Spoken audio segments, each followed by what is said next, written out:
innovation, how urban solutions are contributing to advance, particularly the global agendas and the urban agendas, and in the case of Toronto and other examples in doing this. We would like to recall that for the World Urban Pavilion, best practices are real global examples, not only local, but global examples on the best way of finding solutions in which some elements, some ingredients of success are important that we can communicate to other partners, other latitudes, other examples in the world, understanding that contexts are different and applicability is different, but still these ingredients of success are important. And we would like also to understand that 100 plus that the pavilion has, it's the canteen is presenting the most important achievements at the Canada-made level. And we would like to concentrate on the idea that Canada is a lead country in SDG delivery, that Canada is setting the example for several reasons. One that is political, and I think is important, is because the Prime Minister has been appointed as co-chair of the acceleration of the SDGs. And we need to show with examples this role of Canada that the Secretary General gave. Maybe you have seen, I hope you did, or otherwise let me say one or two words about this. Today we are exactly in the middle of the SDGs. And 7.5 years has passed. And the Secretary General issued a report that is called a rescue plan for the people and for the planet. And why this notion of rescue plan? Because SDG delivery is extremely low. We can see with concern, not only for goal 11 on cities, but for many other goals, that the delivery is not more than 30% of expected, that in some areas we have seen regression and in other stagnation. And this means, and I hope you can look at this in that perspective, that we need to do things differently. We need to look at ways of how cities are part of this notion of the rescue plan, how the force of the space, of proximity, of density, of economies of scale and acceleration can help us to rethink the delivery, not only of goal 11, but all goals. And for that, we need a perspective in which data and information and people-centric approaches of what we are doing can help us to look at this continuum and this value chain in a way that we will contribute to this rescue plan. We need to bridge the data gap with other information. We need to bridge the solutions gap with different kind of acceleration and localization of SDGs. And the examples that you are going to discuss and present are extremely important for us, for the pavilion, for the UN, and for the world in general. We want to show that we have advanced concrete examples that are integrated, that are well targeted, actions that are contributing to different activities, either poverty, inequality, the war on nature, as the Secretary General called, and that we are striking different ways of looking at multi-stakeholder collaboration and governance and participation in order to be more inclusive, to be more sustainable, and to be a more healthier planet. For that, I would pass to Alex, but to say that your participation is important in this perspective. Thank you very much. Awesome. Thank you so much, Eduardo, for those excellent remarks on the purpose of the pavilion and what our hopes are for the 100+ as we move forward. Thank you so much for that. I think we can just, based off Eduardo's comments, I think we can just kick off and get right to some of the presentations. We have 5 presentations from various Canadians and Canadian organizations from across the globe to share their inspiring Made in Canada urban innovations and transformations. And the hope from this session is that we can really narrow in and identify perhaps what are some of the ingredients of success as we move forward. Again, apologies on my camera's not working here, technical hiccup. I'll see what I can do during the first presentation. But in the meantime, I will ask Jessica Long from the Canadian Centre for Housing Rights to come to the floor. Perhaps, Jessica, what I'll request is that you give us just a brief little bit of background about yourself, and then looking forward to your presentation on implementing the right to housing in the supportive sector. Jessica, please. Hey, thanks so much, Alex. Yes, hi, everyone. I'm Jessica Long. I'm with the Canadian Centre for Housing Rights. My background is I'm a lawyer. I trained in the United States and then moved to Canada and have been with CCHR for about 2.5 years. And if it's okay, I will share my screen and I have a presentation prepared. And so hopefully you all are seeing that. Yes, Jessica. Okay, terrific. Thank you so much. I'm really excited to be here and be part of this exciting conversation today. So as I mentioned, I'm from the Canadian Centre for Housing Rights. About a year ago, we changed our name. So you might remember us as the Centre for Equality, Rights and Accommodation, but we're not a new organization. We've been around for 35 years. And though we're based in Toronto, we're a national organization working to advance the right to housing. And we do this through several different capacities. So we have a team that provides direct support to tenants who are facing eviction or human rights violations in their housing. We also do this through our public education and training efforts, this is an example of one of those. And we really focus around, vulnerable tenants and housing providers and other folks who are just learning, are looking to better understand the rights of renters. And we also have a team that works to expand human rights and housing law through research, policy advocacy, and law reform. The project that I'm going to tell you about today, we were lucky to have 2 incredible partners on this project who really deserve all the credit for its success. So the first partner is Dixon Hall. Dixon Hall serves East Downtown Toronto residents, and it's a multi-service agency that serves about 10,000 people a year. They serve at-risk youth, seniors, adults with physical and health disabilities, people who need housing or are looking for work, those with mental health issues, and newly immigrated individuals and their families. Our collaboration was mostly focused on the housing services team, although we did work with some other groups there. They provide emergency shelter and housing support. They help folks find housing, and they also help folks who are formerly unhoused to stay in housing. In addition, at the time, Dixon Hall was in the process of becoming a permanent housing provider, which was a big transition for them. So, for example, they were restoring and enhancing several heritage buildings in the Cabbagetown neighborhood in Toronto. It's a really exciting project, and you could read more about it on their website, but we were really lucky to be around as that project was starting. And our other amazing partner on this project was HouseLink and Mainstay Community Housing. When we started this project, there were actually 2 separate organizations. There was HouseLink and Mainstay, and then they merged, and they're now Toronto's largest nonprofit supportive housing provider. They have almost 60 locations and 1,100 units in the city of Toronto, and their housing is exclusively provided to those living with mental illness.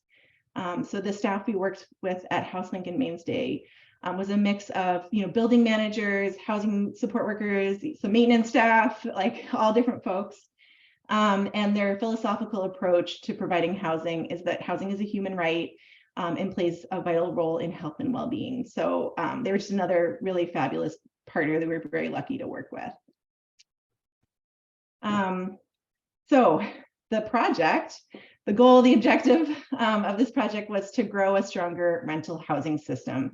And we posited that if we provide ecosystem-wide legal competency training and support, a stronger rental housing system could be built, and there could be improved rental housing outcomes and conditions for the supportive housing communities.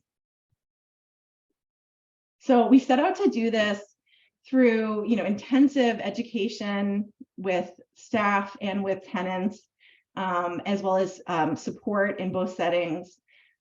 We developed and executed rights-based curriculum and public education materials, and our goals were to demonstrate the positive impacts of cultivating rights-based practices in supportive rental communities and that serve vulnerable populations, enhance the capacity of renters to navigate rental laws and systems towards more stable and successful tenancies, increase legal competency, awareness, leadership, and accountability around accessibility and equity issues within the supportive housing and service provider sector. So big goals. So part of this project was to do training with staff at these agencies. We initially agreed to do a 6-module training series with the goal of training 100 staff members at these 2 agencies. The curriculum was designed in collaboration with our partners. So we did a needs assessment at both agencies. We did a little bit of testing their legal knowledge. We also asked them, what they felt were the gaps in their knowledge.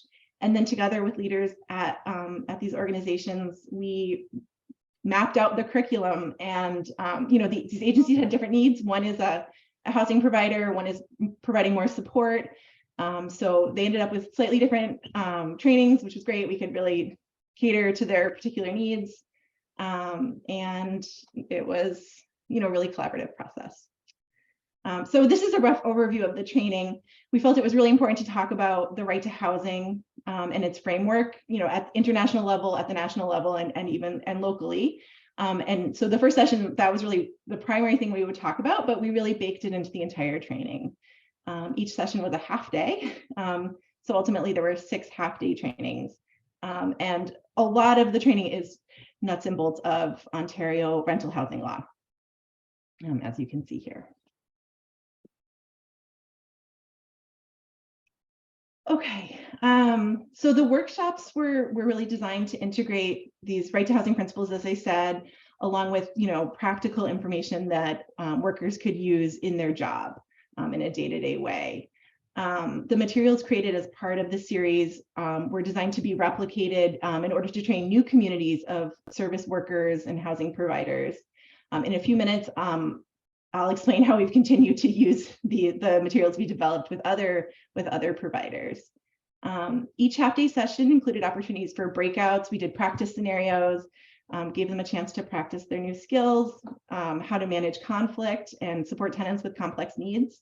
These sessions were hosted on Zoom. So this was in fall 2021, and things were pretty closed down. So we were on Zoom, which allowed us to meet despite restrictions at the time.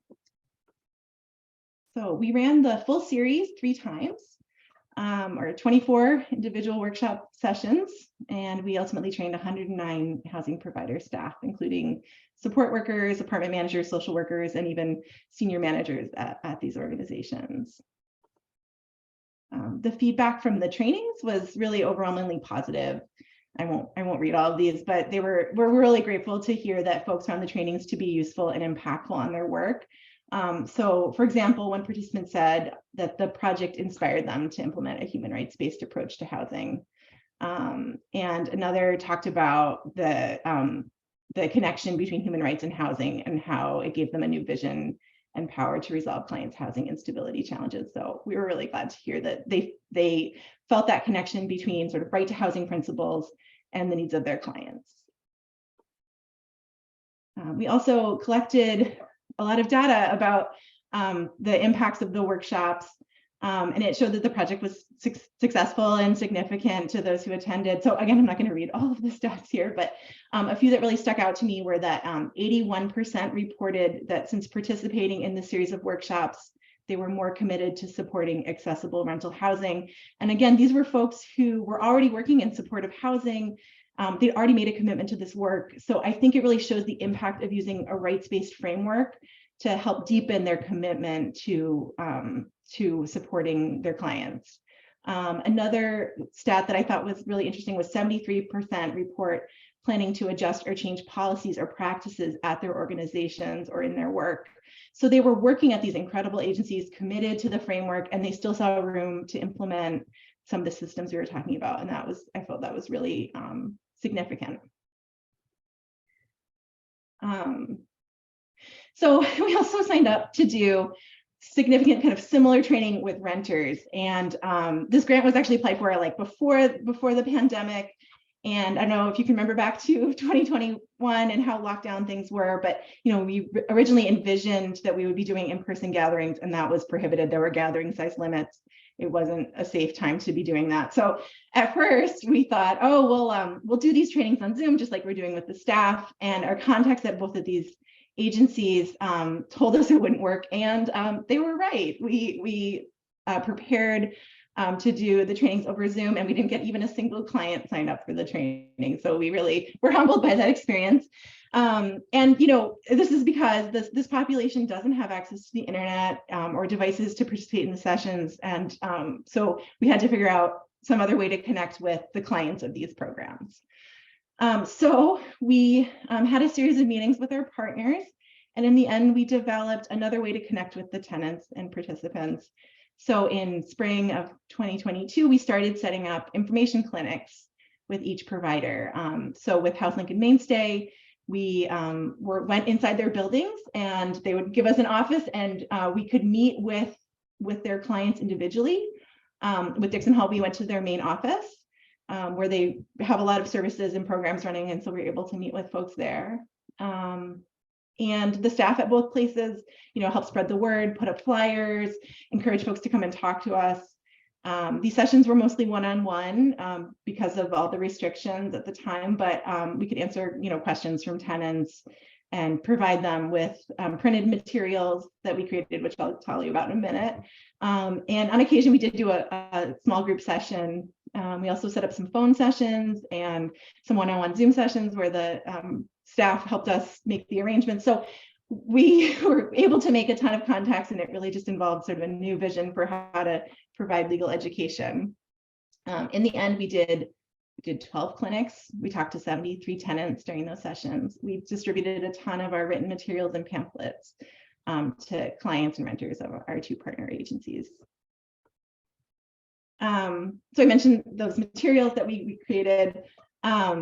We developed print and online resources that could be shared with housing providers and with tenants. These were really created in response to and in conversation with the training sessions we did. So questions that came out of those sessions were integrated into the materials. And these are all available on our website, and they were also promoted through our social media channels. So one of the tools that we developed was this toolkit for housing service providers. It answers frequently asked questions, has key information that they can use about Ontario rental housing laws and how to apply and uphold the right to housing in their work. We also created a best practice guide that had sample policies, housing policies for implementing rights-based housing. The guide and the sample housing policies put forward a framework to implement the principles of the right to housing in their role as housing providers. So it encourages exploring the housing provider relationship to the right to housing and how implementation of housing policies can expand their residents' access to secure and adequate housing. We also created several resources for tenants as well. A guide to Ontario housing laws for renters, a print resource, which we learned was necessary and important.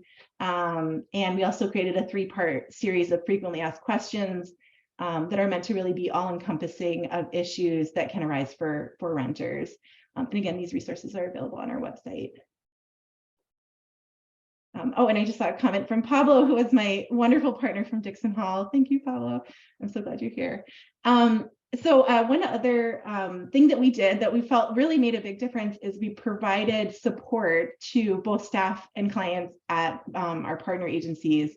So, I mean, they had my number and my email, and they could call and ask a question anytime. I was, a resource that they could consult with. They could talk through issues that arose with their clients, or in the case of tenants, with their managers. We talked about options to resolve concerns without turning to eviction, without turning to the landlord and tenant board. So like one example was, Dixon Hall, as I mentioned, was developing tenant policies for their rooming house project. And we consulted with how they could develop some of those policies using a human rights framework. And I think it made a really big difference that folks had been through the training, understood the framework that we, use, and then we could talk about how it worked on the ground.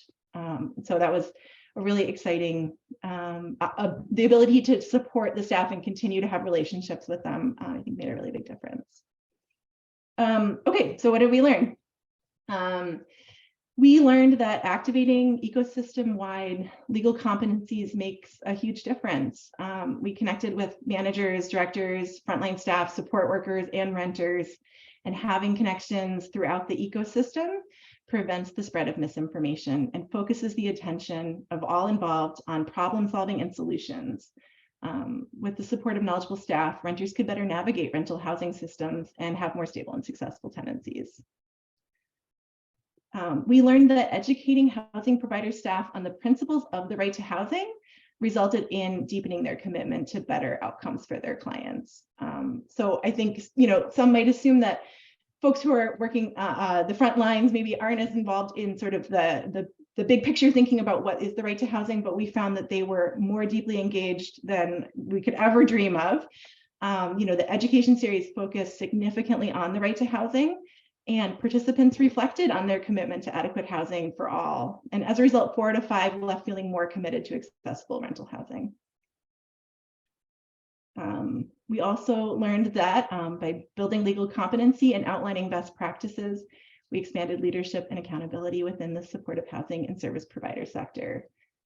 Staff empowered by greater knowledge of housing rights and best practices were able to advocate for stronger systems to support and stabilize tenancies. Further, the materials developed through this project were shared with other housing providers, supportive housing providers, and expanded the community of housing providers that are implementing rights-based housing. So the project wrapped up, but we received continued funding from another organization. We received funding to continue the work. And we are working with other housing providers in Toronto and even some outside of Toronto. And we are always looking for more partners as well, folks who want to bring us in. And we're also looking to expand beyond the housing provider space to other folks who are working with vulnerable renters. So we're really excited, to have had a chance to test out this idea, and we're so glad to see it continue in our work. And I think that, yes, that is the end of my presentation. Thank you so much for having me. Awesome. Thank you, Jessica. And please do stick around, because we'll go into a discussion and perhaps turn over to the audience to ask more questions. I think your presentation is important, specifically because we do talk about housing rights at the national, international level. We have these big resolutions and commitments, but without organizations like yourself, the Canadian Centre for Housing Rights, activating, as you put it, activating the ecosystem to implement housing rights, these housing rights are not realized within our societies. So fantastic to hear about this program that you've had. And if I do, perhaps Jessica, I may be wrong here, but I think the recent funding that you received is new, if I recall, from your last time you shared with us. Yes, we have new funding. So yeah, that's been terrific. The initial funding was from CMHC through the demonstrations initiative, and now we're able to continue the work. Awesome. Well, congratulations. That's very exciting and great to hear that one of the 100+ initiatives are continuing to move forward. So what I'll do is I'll hold off on questions and we'll move to the next speaker. I would like to call Yuval Fogelson from the University of British Columbia to the floor to speak about transitioning into new mobility, future curb space design. And Yuval, as I requested, Jessica, perhaps you could just give us a brief introduction to yourself and then move into your presentation. Please, Yuval. Yeah, thank you. So good morning, everyone. I'm here in Vancouver. Actually, I have a slide with my repeat of myself here. So yeah, so I'm Yuval Fogelson. I'm currently not in the same in UBC, but I'm working as a curbside mobility specialist at Arcadis IBI Group in Curb IQ team, which is a curbside mobility, curbside management software. And I'm also an adjunct professor at UBC in the Masters of Urban Design program. My areas of work are urban design, new mobility, master planning, digital transformation, urban transformation, and tactical urbanism. But the presentation I have today is from my research at UBC.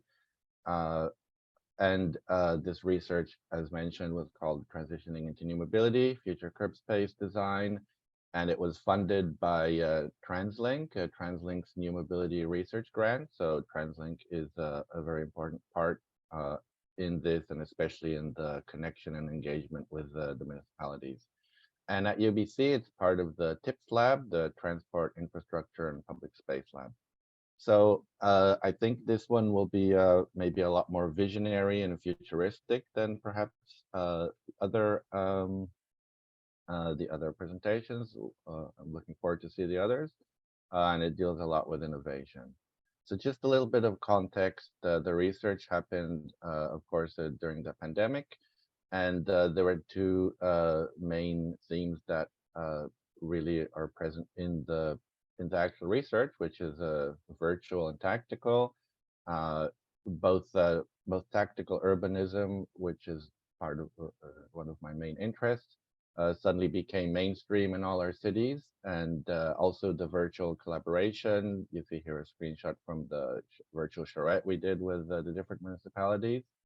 And yeah, and the curb lane or the curb space was actually one of the main resources that during the pandemic really helped reorganize the city and provide space that was needed that overnight became an important asset. So a little bit about what curb space is. There's different uses. It could be used for movement. You can see here many different movement, like a bike lane or a bus lane, or as we know it, for parking, but also for stationary use. I'm sorry, the movement is the off-peak parking, so sometimes it is, sometimes it isn't, but stationary use for parking, for patios, for parklets, for micromobility, car share, pickup, drop-off, e-commerce. So there's so many different uses. And the automobile status quo that most of our public space is designated for vehicles is being challenged by all these uses. And we're seeing that there's a lot of road space reallocation in this, and the high demand for curb space and the use of parking is being challenged and shifting to more sustainable modes. Also, at the same time, a disruption is occurring, and there's a convergence of technologies which characterizes which the digitization is the one which characterizes 21st century, but basically it's convergence of energy, communication, and mobility. And just a note on disruption, what disruption is. So what I learned from this research is that, for example, the automobile itself in the 20th century, it in itself wasn't the disruption. It was more the availability that a large part of the population suddenly had access to having a car because of the mass production. And that was really what was disruption. So the same sense in the 21st century, it's the digitization which really is the disruption and makes it possible for everything to be connected and everyone to have access to different services and ways of using mobility. So the research objectives were to leverage new technologies to help achieve the city's sustainability targets, to incorporate digital transformation in the planning and design process, to design a network that is adaptable to rapid changes and uncertain outcomes associated with digital innovation and disruption, to investigate a design methodology that focuses on transitioning strategy rather than the end result, and to test through speculative design and case studies. So just a note here, the research really tries to visualize one of its main goals, also as a designer and being in the faculty of architecture, was the idea of a visualization of this kind of the invisible, so the virtual urban realm, but how it also opposes to the physical urban realm. And I really explored the idea of the digital twin, which is a type of a duplicate or kind of shadow of the city, where we're managing big data and everything that's functioning in real time. I looked at how the digital urban networks evolve over time as they shift from silos and are being grouped into networks, and then eventually integrating to form an ecosystem of connected digital and physical infrastructure. The virtual realm can really be represented by this idea of the high frequency city, where it's being updated in real time, whether it's the software or the data that's happening and updated on a frequent basis. And this kind of opposes or contradicts the low frequency city, which is the physical city, the traditional city, which the update of it, to update its hardware, so to speak, the physical, it means to update the urban infrastructure. So there's really a gap between the time it takes to update the physical infrastructure and the virtual, the digital infrastructure. And for that, there is, so I looked a lot into tactical urbanism as a method to reduce the time it takes to update, so to speak, the physical infrastructure, and therefore better match the virtual and the physical. So it sounds a bit, at this point, maybe a little bit more conceptual, but we'll see how we do that. So for this, used what we called a transitional phasing strategy, and it looked at what are the actions. So also everything is both in the virtual and the physical, but immediate, what can be done immediately. So that would happen in COVID, in a matter of like weeks and months, the space transformed. And then the kind of immediate action that can be taken within 1 to 2 years, and it's kind of like temporary interventions. In the mid-range, so 5 to 10 years, how to call it concretize those those actions that were taken temporary. But then it was really important to have a long-term vision of what we can expect. So in this long-term vision could be something like 20, 30, 40 years ahead. So for this long-term vision, I really looked into speculative design, which is also one of the main areas of my supervisor, Annalisa Mayboom, which actually couldn't be here today. And so the main idea that formed was this idea of a mobility hub network. And a mobility hub basically has all the uses of sustainable modes, and these are some of the components. So a lot of focus on transit and micromobility, civic space, and also Vision Zero transformations, making roads safer. And you can see here, I looked at all the different phases that we'll quickly go through. And also there's the vehicular new mobility, so pickup drop-off areas, and then e-commerce and e-fleet, so things like car share and EV car share. And also there is the virtual realm, so how you interact, the interface of how you interact with each of these through the virtual may be. So of course we can imagine, for example, for car share, we have an app to use. I think in Toronto it's Comunauto, but here there's other ones, and pick up, drop off, or ride hail, and so on.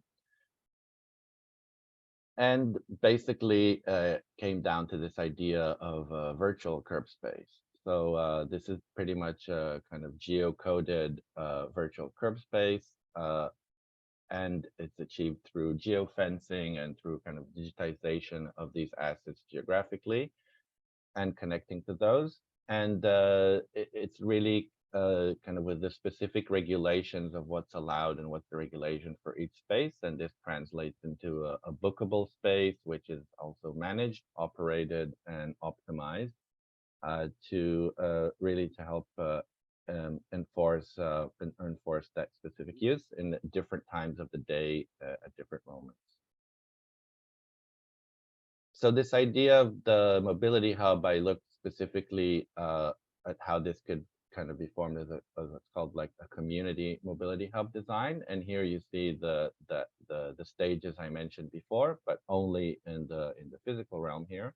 So again, let's call it phase 0, which is the current condition, and this was during COVID, so all the immediate pop-ups that could be done quickly.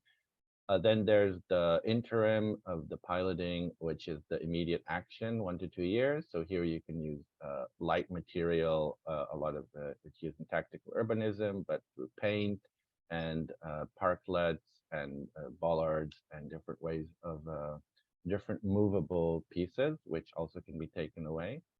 But if this space configuration works, then while it's tested, then that could then be concretized, and that then really requires an infrastructural change. And then there's that long-term vision, which we're kind of working towards, which helps guide us. So kind of imagining how that could be in the further future. Here's an example of what the phase 0 looks like. It's just the typical kind of during COVID examples, and moving on to the phase 1. So as I mentioned, the paint and bollards and kind of just redefining the space, but without any actual infrastructural change. You can do many different things, like for example, pick up drop-off parklet with seating areas and many other elements. And then the next phase is to concretize that. So it's kind of in the midterm. And you can see it's the same configuration, only now it's actually being built and with the redesign of the pavement. And the idea of these mobility hubs is that all the kind of, first of all, creating an identity by closing the streets, creating a plaza, but it's also a location where you can access all these different modes of mobility. Of course, transit is at the very center here.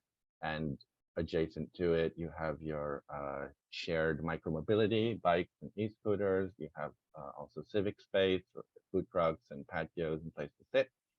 Near that is a pickup drop-off, for example, for ride hail and other maybe future van share services. And further away, you'd have your e-commerce and car share option. So then we go to the long-term vision. I won't go too much into that, but basically there could be a combination of the transit and the pickup drop-off into a shared idea. And we can also think about autonomous delivery and maybe using kind of the bike lane infrastructure, but all this is kind of more speculative. So one mobility hub on its own doesn't really make a difference. So it really has to be part of a network, just like a transit network has subway stations. So I really kind of explored that from the urban sense and kind of separated that into mobility hub urban typologies. And there could be many different typologies, such as a city's center or an urban corridor, like a mobility hub corridor, or airport or shopping center or university campus. Just everyone is a bit different. And then they're also reflected in the virtual and physical as shown for everything. And then we come kind of to the interesting part, which is maybe more relevant for this discussion, is how this was kind of the case studies that were done with the cities in Metro Vancouver. So those different typologies, some of these, so we worked with 7 different municipalities, and TransLink, which was TransLink helped organize the connection between the university and all these different municipalities. And we looked at the different typologies for different case studies. And then we had, as I mentioned, we had everything was virtual. So we had a few workshops, and one of the workshops we understood, and we each municipality selected and discussed the areas that they're interested in looking at, and that kind of helped us form the locations of it. So it was more kind of driven by the municipalities. And this is an example of how one of the case studies looks like in Vancouver, and it looks at the different stages, both in the physical realm and in the virtual and what's connected.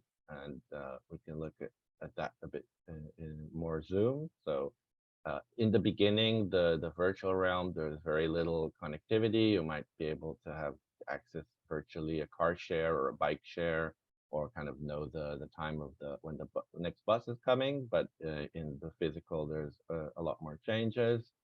As we move on, more assets are connected and can be accessed and reserved. And then we can see here that temporary phase of really we're really only using curb space here and road space to create this. So it's really using a resource that's widely available, which is the curb space, which is ubiquitous, and just through transformation of road space, we can create all this change.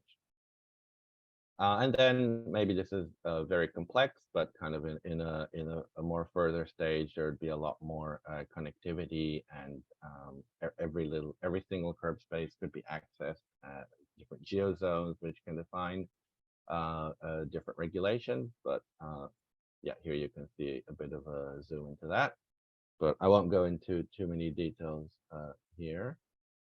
And then there were a few other municipalities, a few other examples. And as you see, they're all really focusing on, well, maybe you can't see it a bit too detailed, but focusing on dedicated bus lanes and specific bike lanes. So really focusing on that transformation for more sustainable modes. This is another example. So this is this is summary of all kind of the body of work of the research. So it looked at the digital transformation, both in the physical and urban realms.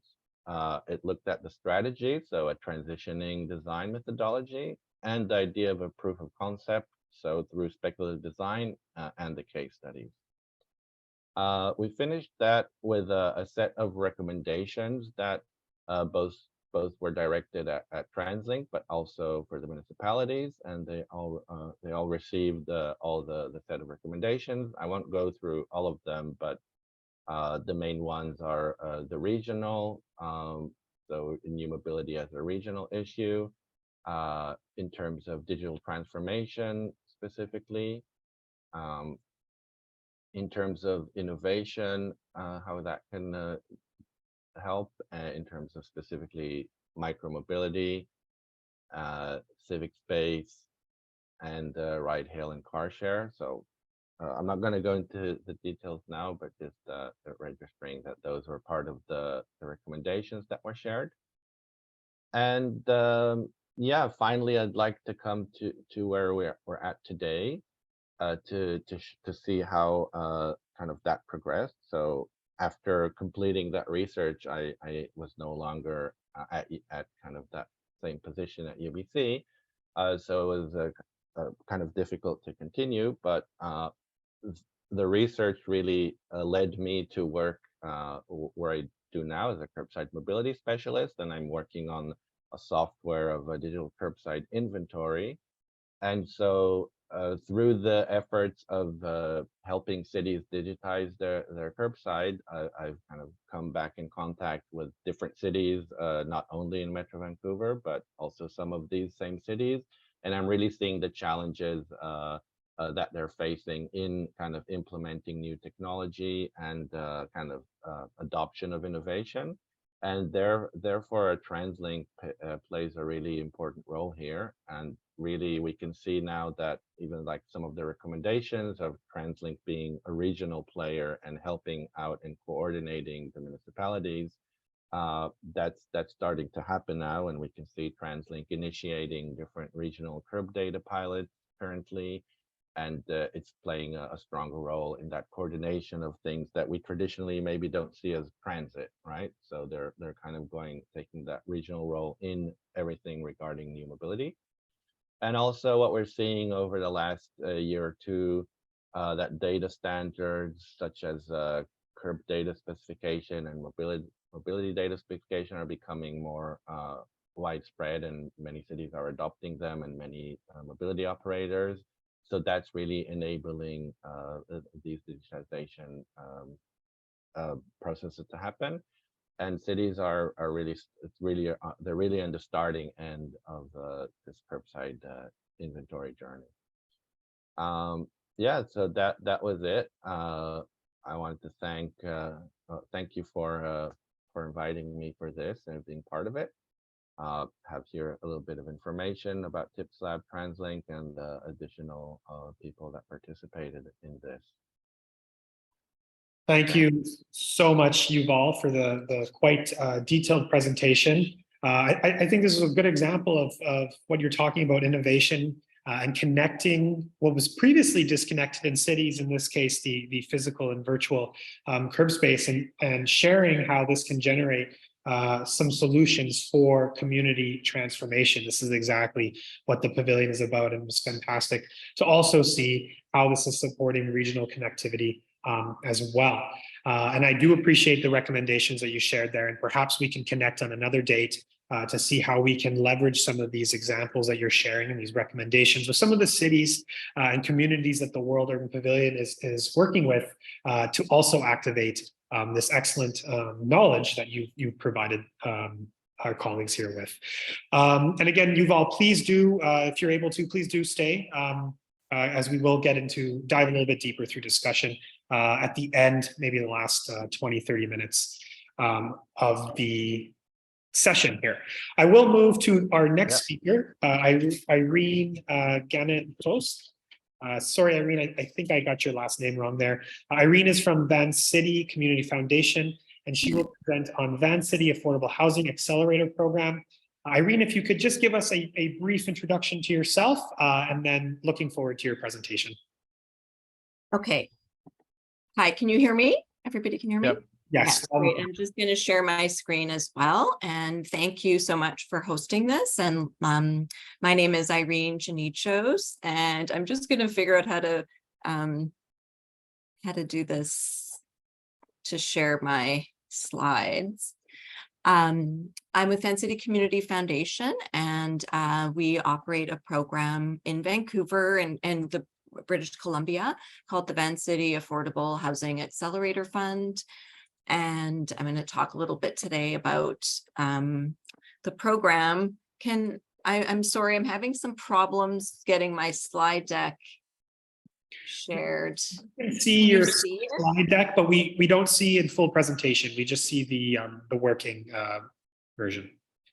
Yeah, and if you click the little display, it looks like a pop-up slide near the bottom right-hand corner. Yeah. Oh, display. No, a little more to the right. Okay. More to the right. One more. Oh, there we go. No, one more. There you go. I think no. One. Yeah, yes. the far right one. The one on the far right. Okay. Something happened there now. Oh, I'm so sorry. No problem, Irene. Screen just went blank. Yeah. Uh-oh. There. I've made it worse. Is that right? There we go. Hey. Yes, but we do see presenter mode now, Irene. It's not that big of a deal to me. I say, go ahead. Okay, I'm gonna go ahead. Okay. And can everybody see me as well, or is it just the presentation? We can see you and the presentation. Okay, great. Sorry about that. Good morning, everyone. It's a bit early out in Vancouver, and I'm happy to be here today.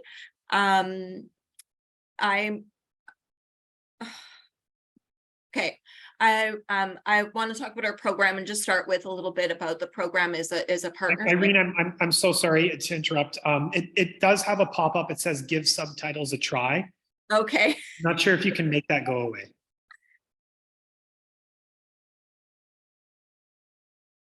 Okay, so Irene, that one should work. Yeah. Let's just give it a second. It's just loading. Yeah.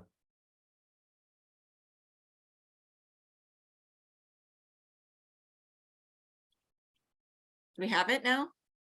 Yes, it is in presentation mode again, but again, it's not that big of a deal to me if everyone else is okay. Yeah, for sure. Okay, sorry about that. a partnership between Van City Community Foundation, which is a charitable foundation affiliated with Van City Credit Union. Van City Credit Union is one of the largest credit unions in Canada.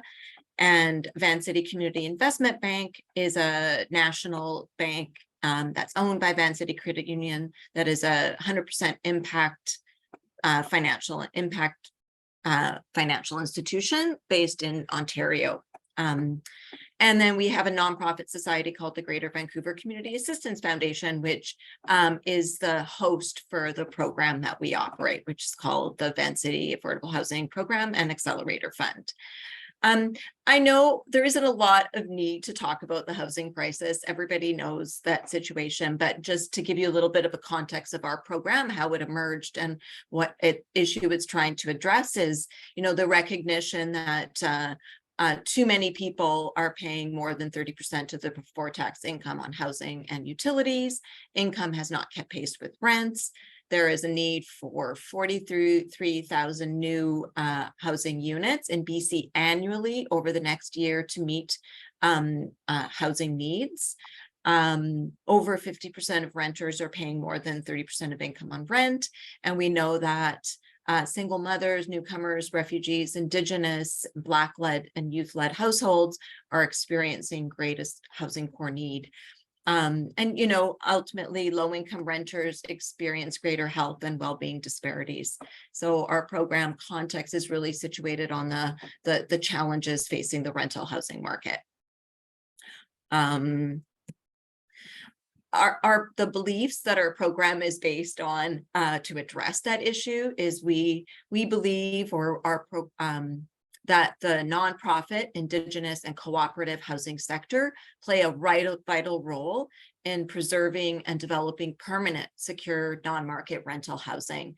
Sometimes we say the sector should be the sector of choice for developing and owning and operating rental housing for low and moderate income communities. Our program believes that there is significant underutilized and community-owned land that can be leveraged for affordable housing delivery. Often we talk about land, the cost of land and the availability of land being one of the main barriers to developing and delivering affordable housing. And yet we know that there are faith-based organizations, nonprofit societies that own significant parcels of land that can be brought to bear for developing affordable housing.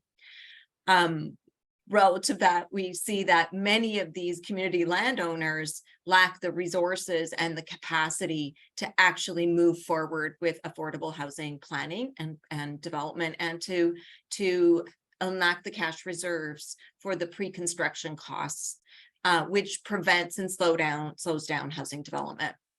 Our program believes, or we believe, that there is a potential and a need to build the development capacity of nonprofit housing organizations and other developers to undertake proactive development and growth of housing buildings and assets. And we believe that it is really important to integrate climate considerations early in the planning process to ensure construction of buildings that minimize emissions and reduce vulnerability of residents to climate impacts. Some of the contexts that have informed the design of our program. So our program, I'll talk a little bit more about the details of it, but exists to ensure more people have access to permanent, affordable, and adequate rental housing by investing in the preservation and growth of the supply of community-owned, climate-resilient, affordable homes, including those homes developed by and for Indigenous and other equity-denied groups.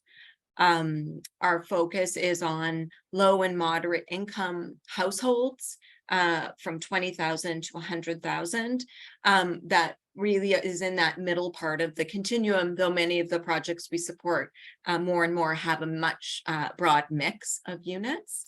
And we're striving to support the UN Sustainable Development Goals 11, 8, 3, and 10. We believe the program, is contributing to affordable housing that strengthens economic and social sustainability of communities and families. just to talk a little bit more like, you know, how our program goals relate to the context is our focus is on identifying and growing land and ownership of land for affordable housing development. So bringing in new land and leveraging existing land to contribute to meeting the supply for affordable housing. Our goals to accelerate the development of affordable community housing by investing in project development and by building the capacity of organizations to develop and deliver affordable housing. We want to support early planning of climate resilient buildings and build the capacity of organizations in the nonprofit sector to develop buildings that are climate resilient and ideally moving towards net zero. And we want to advance reconciliation and equity by identifying and supporting projects that are led by Indigenous and equity-united groups that are contributing to building housing and supporting well-being of families and communities. Our strategies, I'll just go quickly, include, you know, investing in individual projects, strengthening the capacity and development of new nonprofit developers, advancing policy that enables more climate-ready affordable housing development, growing philanthropic and investment capital available to scale up affordable housing development, and then working with all of you and with the sector, with our colleagues at the credit union to continually identify needs and develop new solutions, tools, and services. The key tools that we currently offer are education and advocacy. We deliver advice, resources, and education on how to get started with development of climate-ready affordable housing. But the main thing we do is deliver grant funding that supports project-based grants for vision, feasibility, and business planning, addressing that gap at the really early stages and trying to accelerate organizations' ability to leverage their land and to move forward with development projects. And we provide capacity building grants to help organizations build their core capacity to proactively pursue real estate development. We deliver social finance and impact investing through providing flexible loans, and I'll talk a lot more about our loan program a little bit later, that support the costs of early stage development of affordable housing. And we raise philanthropic and investment capital from impact motivated donors and investors who want to partner with us to support affordable housing in community.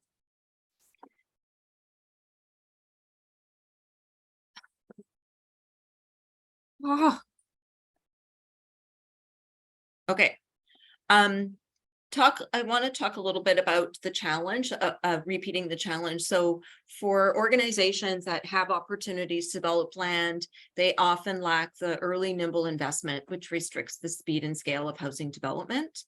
We know that most investments from the National Housing Strategy and other lenders are only available at start of construction. And to get to this stage of funding, organizations spend 10 to 15% of the total cost. So in the hundreds of thousands to millions of dollars just to get to zoning approvals and get ready for construction. So our program really works to fill these funding gaps through, as you can see in this continuum, to provide that early stage grants for feasibility studying and getting to a viable business plan, and then delivering low cost, very patient loans that support pre-construction costs, with the goal of unlocking the resources that exist for construction and takeout financing. I want to talk a little bit about our loan products. We currently offer 3 types of loans. One is called a pre-development loan, and it supports the soft costs in the early stage of construction and is repaid when construction financing is secured, usually within 2 to 3 years. 2% simple interest, and no payments are made until until the construction financing is secured, and we're very flexible on that timing. In 2018, when we received some funding from CMHC and a partnership from CMHC, we introduced a new loan product which aimed to address ongoing challenges that the sector was facing, which was facing equity gaps when they came to construction financing. So the pre-construction equity loan, while not true equity, stays in the project for 5 to 10 years post-occupancy, with the aim of being repaid out by the first refinancing. And it serves as an equity contribution that's sub-debt and can help the organization leverage the financing they need. And then the third loan, our newest loan we've introduced a few years ago, is to support organizations with the acquisition of land or adjacent sites that can increase the units they can build and the financial viability of a project, and also to support them to purchase turnkey units or existing multi-unit residential buildings. Again, these loans aren't mortgages, they're not in the multi-million, but they're an average size of $500,000 that can help an organization with deposit or with addressing the equity needs they need for their acquisition opportunity. The fund is structured as a mixed capital structure, which includes non-repayable grants, government funding, and loans from institutional and individual investors. As of December 31st, we had 22.1 million in capital raised, and we have around 17 million deployed. We've just raised another 2.7 million, which is exciting for us.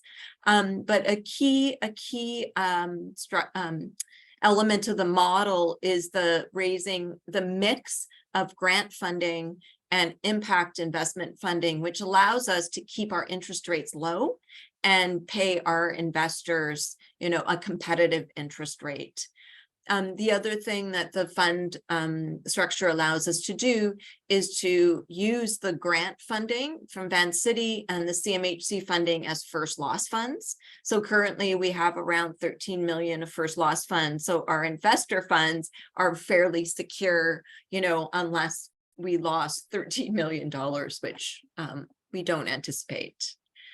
So our investment offering to our impact investors is through the way of a promissory note. So organizations or institutions and individual donors can make investments in the fund through making a loan to GVCAF. We pay an interest rate of 3%, possibly up to 4%. And we have a minimum investment of 100,000 in a 3-year term. We currently have 12 investors with a range of investments from 100,000 to our biggest investment is from the Victoria Foundation for 2 million. And VCF, our own foundation, also has an investment in the fund of $3.2 million. So what is our results and our impact? From 2011 to 2022, we've issued 83 loans with approximately $31.7 million to 61 projects, creating 4,407 units. 91% of the homes will use at least 50% less energy relative to BC Building Code, and the projects are providing housing for a mix of populations, including seniors, women and children, families, and people with disabilities. We've seen of the 4,407 units, we've seen 3,694 in net new homes. So, some of the projects are redeveloping existing buildings, so replacing existing units, but we're seeing 3,600 of new units. 54% of the projects are also building spaces that benefit community in other ways, including childcare facilities, youth and family senior programs, meeting space, social enterprise space, nonprofit space. And the projects in our current portfolio are also contributing to 261 units of other types of housing, including transitional housing, substance abuse, and seniors care. The projects that we've supported provide a range of affordable housing, with 43% delivering what's called BC housing income limits, or rent geared to income. That's really addressing low and moderate incomes and ensuring that people pay no more than 30% of their income on rent. 33% are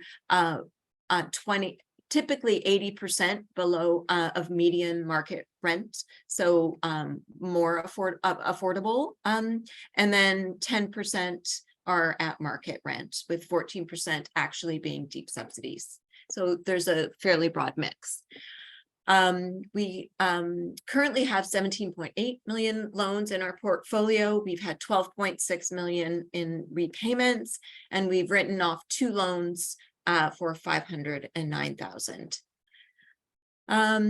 So in terms of the innovation that we believe we're addressing, is the program is really working to address the systemic capital gaps that constrain community-owned housing development, which is essential for creating secure, permanent, non-market housing that will contribute to addressing the affordable housing needs over time.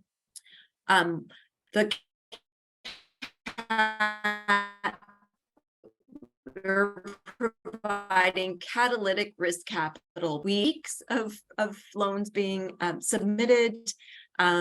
We are really open and flexible with repayment schedules, and really working to support organizations to unlock payment project approvals and financing. We work closely with community landowners to unlock the underutilized land for community benefit. A big number of our projects in our portfolio are partnered with faith-based organizations who were experiencing, their asset-rich, cash-poor, declining congregations, aging buildings, or have land that's, huge parking lots that could be brought to bear for affordable housing. So a real focus of the program and our team is to identify and build capacity of organizations and landowners to prepare for redevelopment. The program is based on a cross-sectoral partnership of a financial institution, a foundation, government, and impact investors, who together bring different types of capital and risk appetite that can create a sustainable and financially viable fund. And then our work really focuses on building the development capacity of the sector for proactive, climate-ready, community-owned affordable housing, recognizing that just project-based funding isn't enough. We need to invest in the enterprise, in the organizations, in order to advance non-market affordable housing development. And that's it for me. Thank you so much, Irene Janitos. I think I'm close there. I will keep practicing. I will keep practicing, Irene. I'll definitely get it. I think this is a great example of leveraging financial innovation and partnerships for empowering communities and strengthening their economic and social capacities. And of course, the work from Van City Community Foundation, Van City Credit Union, of course, is always delightful to hear about, as they are quite supportive of the communities that they are working in. So I will now move to our next presentation. Bruce Dugan from Northlands Denisoulin First Nations. Looking forward to the correct pronunciation on that as well. Bruce will talk about renewable energy and remediation. Bruce, please. Hi. Yes, it's hard to pronounce. That's okay. They're very proud of the fact that it's hard to pronounce. So I'm not actually a member of Northlands Denisoulin First Nation. I'm a consultant, someone who's involved with the community to try to do some of the things that they're interested in doing. If we had more time, we would bring in people from there, but if we're gonna, have a group of people present, probably would take like an hour. So if you ever want to hear more about this, you get to meet the people who are actually doing the work.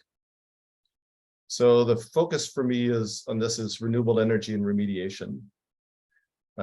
Take a little step back. if you're frustrated at the pace of change in dealing with climate change and getting off fossil fuels,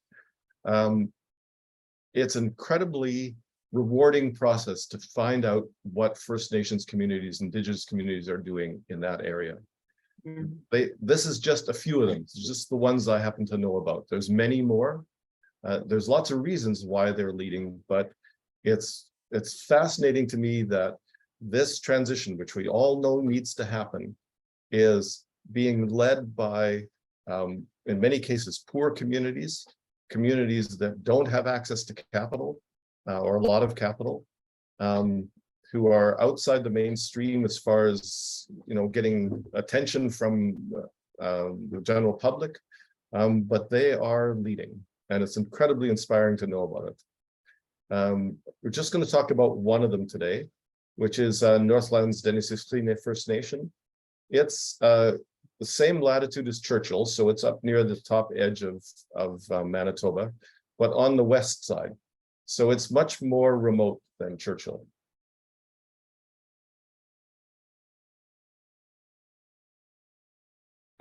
I'm Bruce Duggan. I teach management in the Buller School of Business, which is part of a small university in southern Manitoba called Providence. And I run a small consulting and management company called BOK. And I got involved in this because I was working with doing some consulting for Aki Energy, which is a First Nation owned and managed social enterprise focused on renewable energy. When I was thinking about the development goals in the presentation, I realized that the thing that we're going to talk to you about today probably hits 12 of the goals, 13 maybe, without even squinting. Okay, so if we're wanting to make the case to the government, well, why their support of this kind of initiative fits with that, the SDG goals, this is a good project to make that case with. So Northlands, like I said, is in the top northwest corner of Manitoba. It is an incredibly beautiful community. This is kids skating on the ice after school in early December. One of the most iconically Canadian pictures I can think of. This is the community from the air. It's about 1,000 people live here. So in remote community numbers, it's a larger than average community. It's actually the same number of people who live here as live in Churchill. But because there isn't a tourism industry here, it's nowhere near as well known. It's one of 250 diesel-dependent communities in Canada.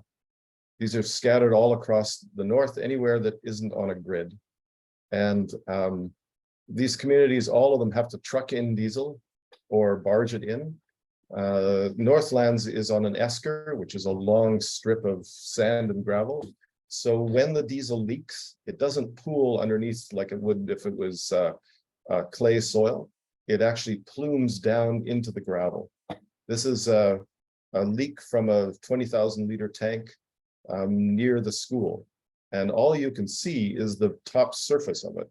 But the plume was actually about 5 times the diameter of that dark splotch and went down about 15 meters. It took $1 million to clean this one plume. And diesel in all of these communities leaks all the time. So the project we're specifically talking about is the first phase of ending diesel dependency in this community. And it had some decontamination pieces, energy systems installation and the operations and support of that, geothermal, a solar array, and then a whole series of integration challenges. How do you make all of these systems work together? And how do you make it integrate with Manitoba Hydro's local grid? Because this is on an isolated community.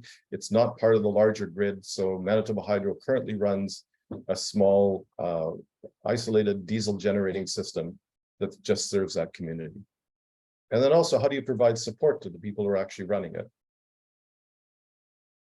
The design priorities that came out of a lot of discussion with the community and with the funder, which was the Federal Indigenous Services Canada fund, or that program. The the priority for the community was work. And while they were concerned about the environment and they hate diesel, and even some people are concerned about global warming, the priority for them is does this lead to work? Or does this create work? And then the other thing that the government wanted and we wanted was to do things that could be expanded on, could be replicated, could be integrated into the rest of the infrastructure in the community, and also ownership. The days of energy systems being owned by someone other than the First Nation itself are coming to an end. So it can't just be that somebody is providing renewable energy. It has to be that the community owns and operates it and has control over it. They also wanted to chart a course in the future without diesel. So one of the first things we did, there's two ways of doing diesel-based contamination remediation. One is dig and dump, where you just dig it up and you dump it in a land farm and you turn it over and the diesel gradually evaporates. The other one is injection into the soil, the contaminated soil. It takes longer, but it has two big advantages. It uses way less diesel. You're going to use about 10,000 liters of diesel to dig and dump a big contaminated site, which seems kind of self-defeating. This used about 200 liters of gasoline to run the pumps. And it also employed local people and built their skills at remediating their community, because they're going to have to, over the next 20 or 30 years, probably do 20, maybe 50 diesel decontamination sites in their community. And that's going to be true for all 250 of those communities. The second thing we did was in-lake geothermal. It's too far north to do ground-based geothermal. The energy balance between winter and summer, you end up creating a giant block of permafrost, if that's what you're doing. We realized that you could actually do it depending on the specific geology and flow rates of the lake. You could actually do in-lake geothermal, just lies on the bottom of the lake bed. You'll notice here, there's a white hat and a bunch of yellow hats. We took the model of Habitat for Humanity, where you bring in an expert who will both mentor and train and manage the team, but most of the employees, the yellow hats, are local.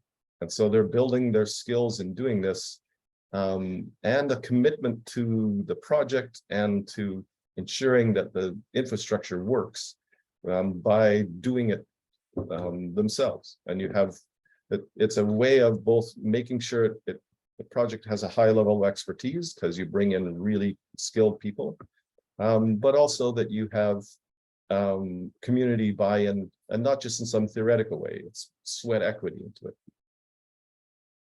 This is them hauling it out into the lake. The second thing we did was we put in about 1,000 solar panels. And one of the challenges with solar panels up there is you can't put in screw piles because it's into sand and permafrost. And getting cement up there is really expensive. So we figured out how to do it with rock gabions as the anchors. And this is, again, as a local crew filling the rock gabions. And so they hold down, because there's lots of rocks up there. And so the only thing we had to send up were the frames and the wire mesh, rather than having to send up big elaborate stuff. This is one of my favorite pictures. Again, this is a local crew with one or two outside people providing the expertise. This is early October and the first snowstorm of the year. And the Southerners wanted to go, said, hey, there's a blizzard. We should stop and pick this up again in spring. And the local guys said, well, it's not spring for 6 more months. That means we would stop doing it until May. We want to finish. So they actually finished the solar array during really what I would call really bad weather, but October, early November, wind, cold, snow, they finished it. It's quite a large array. When it was first put in, it was probably the largest array north of the 55th parallel in Canada. I think there's been a few that have supplanted that, but it's a pretty big array. Each one of these little squares is 14 solar panels. And then the third renewable energy we put in, we realized that there is wood, burnt wood left over from forest fires, that if we harvest it in the right way, can be a very good source of sustainable heat energy. So they harvest in winter, mainly with snowmobiles and sleds, and then once they've assembled enough of the wood, then they'll haul it in with a truck and a trailer. This is hard work, 40 below. There is no luxury shelter to go hide in. But people really up there, to me, I wouldn't last 15 minutes outside doing this. But for them, this is the life they love. Outdoors, hard work, productive, of value to your community. When you bring it into a log yard, we need about 700 tons of wood a year to meet the current needs of the energy systems that we have. The energy systems are chip the wood up, and it goes into what's called a walking floor. And then the chips go through an augering system into biomass boilers. These are very standard boilers that can burn wood chips or pellets. The designer actually has installed about 40 different installations in Hutterite colonies all across the prairies. So the challenges here were not technological, it was just this is remote. And the people who are going to be running it have never run anything like this before. So not a technical challenge. It creates a beautiful fuel. The burnt wood is drier and more energy dense than AAA pellets that you buy at a premium price in a store. It heats up a water glycol mix, and that's pumped into community buildings. So currently, it's heating the school and a small number of buildings down by the lake. So the system that's been put in place just on the biomass side has replaced about a third of the heat in the whole community. And we're currently working to get the funding to expand it so that it can replace all of the heat in the community. This is Peter Tanakaze, who has been there right from the very beginning. He was one of the people doing the remediation. He now runs the energy systems. They're computer controlled, but you do need to beta them. This is one of my favorite pictures. This is the local people who are operating the system and responsible for it working, teaching the person from Indigenous Canada how it works. Usually the teaching goes in the other direction. You know, the outsider comes in and has expertise and provides the teaching. This one was fun. They were explaining to him how to make it work. We did winter harvesting, but then in the last couple of years, we expanded and include summer harvesting as well. This is last year's summer harvesting crew. So it's seasonal work, about 4 months. And at the peak of this in last summer, we were the largest employer in the community because there isn't a lot of industry up there. And the great thing about a biomass system is you always need more fuel. This is them commuting to work on an August morning. It's a pretty nice commute. This is lunch break at the fire site. So there was a fire in this particular area about 4 years ago. And the little sticks you can see behind are what's left over after a fire. And after 2 or 3 years, the bark all falls off, the branches fall off. The cones at the top and that little tuft all open up, and the seeds fall onto the, I guess you could call it a forest floor, but really it's lichen and moss. And that central pole is what's left, and that's what they harvest. You can see in the foreground, this is an area that's already been harvested. And the little seedlings that are growing up haven't been disturbed at all. So this is ultra low impact logging. It couldn't be more different than logging in a commercial operation, clear cutting in southern BC.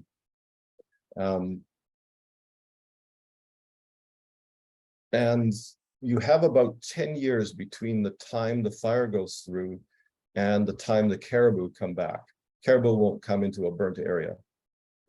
So it takes about 10 years for the material to grow. So you have about 10 years that you can harvest. It's sitting in storage basically on the land that you can harvest the wood. This is hauling to the shore. We figured out how to get a barge up there, and they use it to transport wood in the summer. And the barge can take about 2 tons per trip. One of the big questions everybody has that we had to figure out a real answer to is there enough wood? So the colors are where there's been fires, and the different colors are different length of time that there's been fires. The little black dots are all the wood we've harvested in the last 4 years. So it certainly looks sustainable, at least from eyeballing. And then we went through a process with the Forestry Institute to figure out in a taiga forest like this, northern boreal forest, how much wood burns per year and how much wood we would be consuming if the whole community was running on biomass. And there is approximately 10 times more wood created and burnt wood created in an average year than the community would consume. This is one of the 3 communities we're working with. Right now we're trying to develop, both expand the Northlands Denisukline program, biomass and energy systems, and replicate them in with some important differences in sea, sedenia, and barren lands. And as you can see, all of those colored splotches are where there have been fires, and you can't even see the little black parts that have been harvested. So there is a big, not infinite, but a big surplus of burnt wood to harvest. The other thing that we're working on with all 3 communities is how do we get from where we are now to a complete end of diesel dependency in these communities. So both for heat and for electricity, because each of these communities bring in between 2 and 3 million liters of diesel a year on an increasingly fragile winter road because of because of climate change. And all the money pours out of the community, and all they have left behind is the diesel and its contamination and heat. So being able to harvest locally and employ people to do it is a much, much better approach. One of the reasons it's so attractive is because the diesel fuel up there is so expensive. So it actually costs no more to employ all those people to do all of this work and manage these systems than it does to bring in the diesel. I'm going to leave this because I'm over time. How do we get to the end of diesel dependency? So lessons learned. Energy sovereignty for First Nations is not an abstract idea. Another lesson learned, the challenges are not technical. All of the technology that we've used and will use in this project has multiple commercial applications all over the world. The products are well tested, available for sale off the shelf.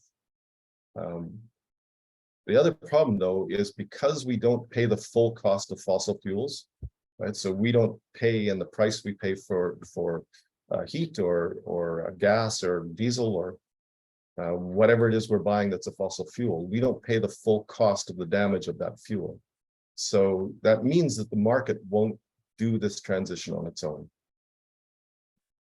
The other lesson is that energy transformation will cost money, but we're already spending the money. We're already spending, if we're bringing up 2 to 3 million liters of diesel in each community, and each one of those, the diesel costs to get it up there about $2 to $3 a liter. We're already spending millions of dollars every year. So it's not how do we find new operational money, it's how do we change the infrastructure so the money gets spent on people creating renewable energy in their own community. Essential ingredients. I think this is my last slide. There needs to be a congruence of interest. Not everybody has to agree on why they're doing this. So for the community, jobs and skills first priority. for the federal government, reducing the risk of not being able to get in diesel. It was really important for them, and slowing global warming. So while they don't all necessarily, all of the decision makers don't share the same goals or same interests, there has to be a congruence. They can't be in conflict. The second essential ingredient is persistence. Sometimes when people talk about renewable energy or a lot of these other initiatives, and especially in remote communities, is they're looking for a silver bullet. Couldn't we just have a mini nuclear power plant? Or why can't we grow food in a shipping container and have it all perfectly self-contained? There are no silver bullets.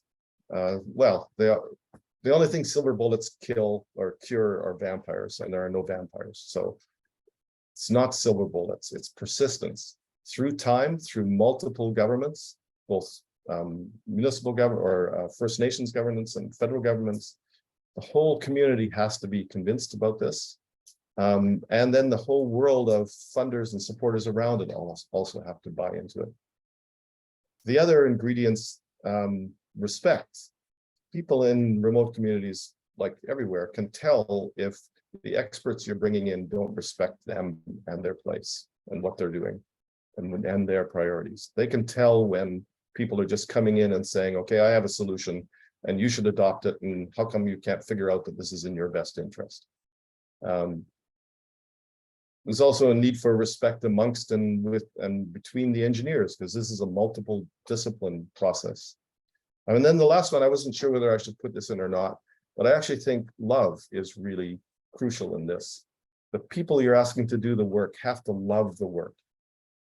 The people who you're bringing in to provide the expertise have to love the project. The people in the community have to love the thing they're trying to do to make their community better. And all of us have to love and care for the environment, because this is hard, long work. And if you're just doing it for the money or just because, oh, it's an interesting project, it's not sustainable. You have to be able to have a much deeper motivation.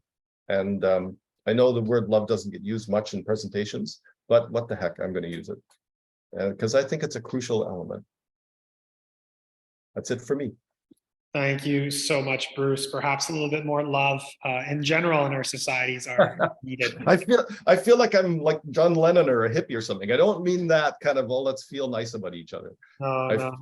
It's yeah, fantastic. I feel like a passionate care for this, of course, and for each other has got to be at the core of what we're doing.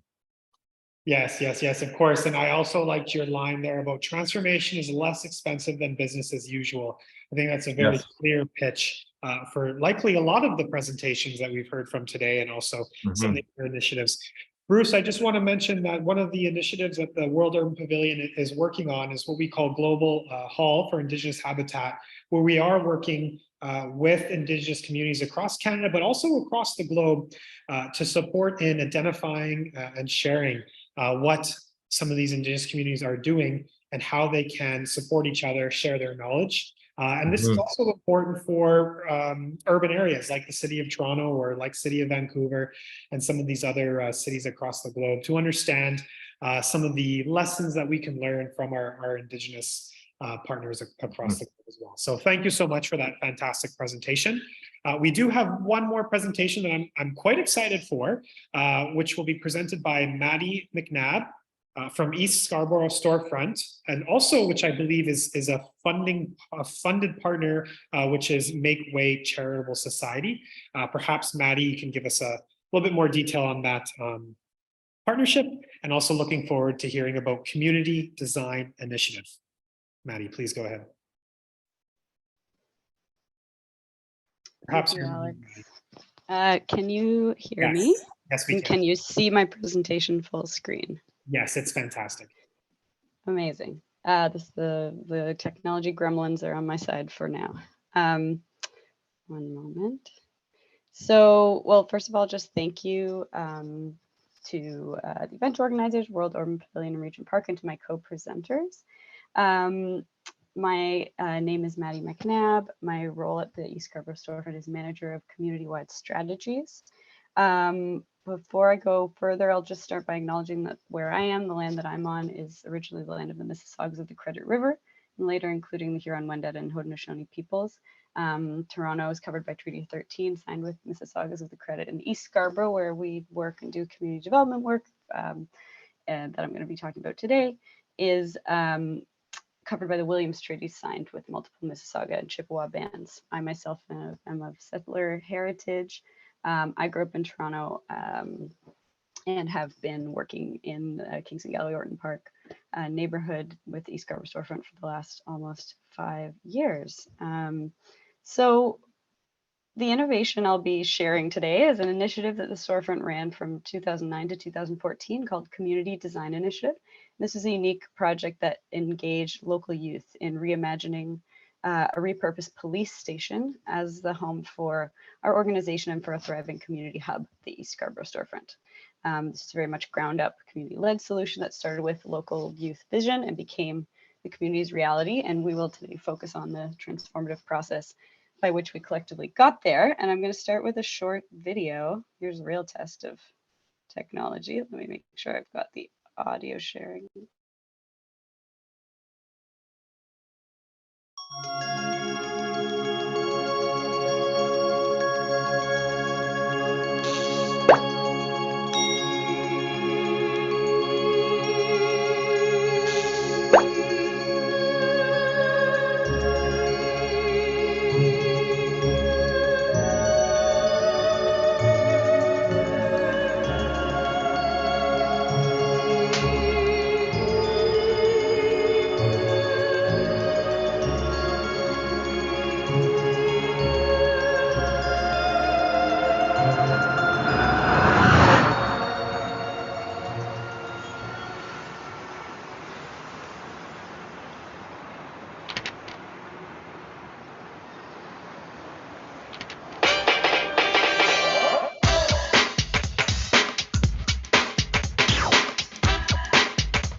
All right, so that gives you a glimpse. That was made about 10 years ago. Full disclosure, the storefront doesn't quite look like this beautiful rendering yet, but it is, getting there. Yeah, it was, you can tell everyone had a lot of fun creating it. So that's a little taste of the kind of collaborative relay race with youth at the center that led to the redesign of the building. But first I'll just set a little bit of context before we get into the details. About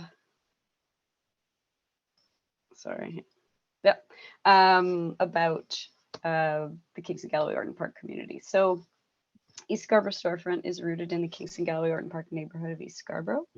And this neighborhood is one of the most racially and culturally diverse communities in the country. Many newcomers, Black families, Indigenous families call KGO home.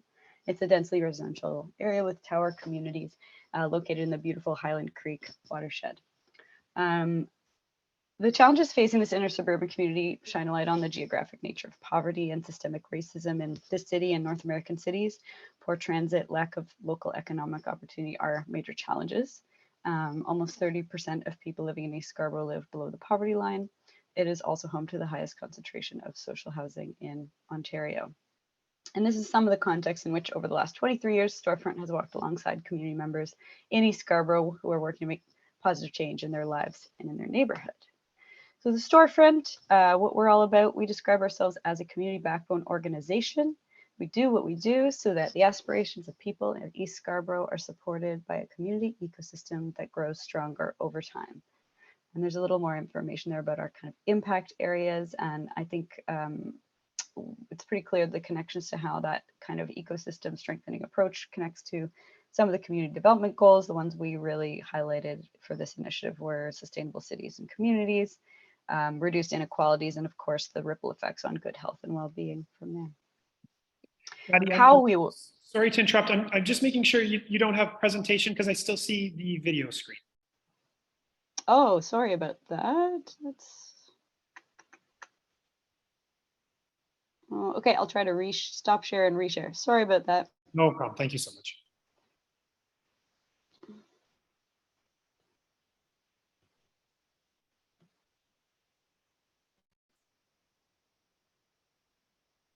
Looks great. Thank you so much, Maddie. All right, so yes, you missed a little bit of visual to go along with what I was saying, the community, the storefront.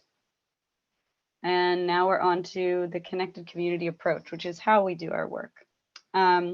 We have an approach to community development that we've kind of iterated and coined over the years, the connected community approach. And the story of the community design initiative is really this approach in action. So I won't get too deep on the conceptual, but it's a networked approach. We engage, convene, and weave together the assets and efforts of people in the community, local change makers, this could be grassroots leaders, people in organizations, and then policies and institutions and funders whose decisions impact the neighborhood to actually work better together, to identify neighborhood priorities from the ground up and steward the co-design of community-led solutions to those sticky issues.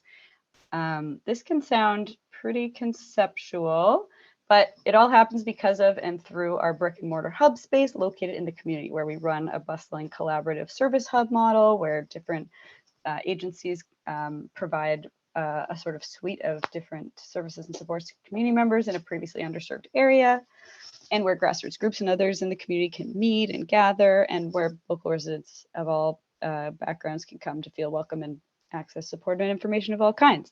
And it was really this physical space that became the focal point of the community's aspirations for the community design initiative more than almost 15 years ago.